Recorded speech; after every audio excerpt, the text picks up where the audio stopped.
You were talking earlier about sort of connecting with your fans. So what are some of the the coolest things that you've heard from some of your fans in terms of their connection with your music? Like, I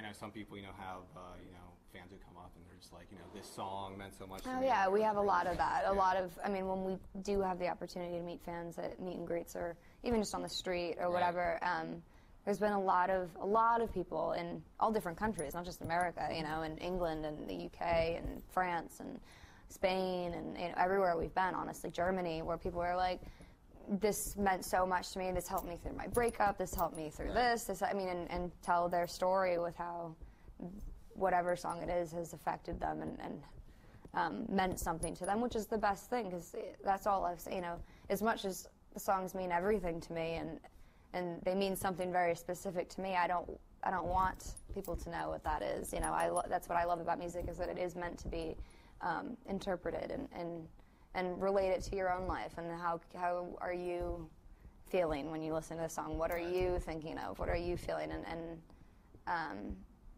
that's what I think is so great about music, is that it's an art form that is kind of uncomparable to a lot of other ones in a lot of ways, that it can make people feel something that nothing else can, Absolutely.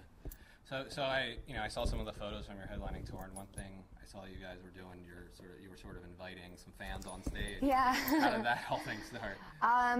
Well, it started in, I don't remember where, I remember where it started. I don't remember where it was. I think it was Indianapolis, maybe? Or Indiana? I don't remember. But it was in a church. We were playing a church, not a club, a church. Awesome. And and it was kind of a dead crowd. It was kind of weird, and I was like, you know what? Fuck this shit. Then we're in a church right now. Yeah. I'm in a shirt that says "I fuck for Satan," which is an anal blast. That was but anal blast. Yeah. This was their shirt, which I just recently picked up at a tiny record store in like Oklahoma or something, and wore it on stage, wore it backwards because I figured "I fucked for Satan" was less offensive than anal blast. So I'm in a church, and a shirt that says "I fucked for Satan," playing a song called "Going Down," which is about anyone who's heard it. And I went, you know what? I'm gonna bring someone on stage to dance with me, because I brought up this girl, and she took off her top immediately, like and tits and all, and I went, keep your bra and get on stage, Right. And it was that's where it began, and it was a lot of fun. And so now, I'll bring, depending on the night, I'll if you got the balls to take your shirt off, you are welcome on stage during that song. Right. Awesome.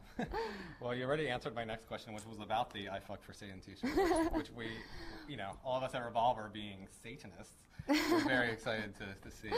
Well, I thought it was a cool shirt. I didn't realize it would be such a big deal. I thought it was cool. I picked it up at a tiny little record store. And it was, it's the guys from Slipknot's band. Exactly, I thought it was. It was cool. And some of the people who got it were like, awesome shirt. But, to the people who didn't, it probably.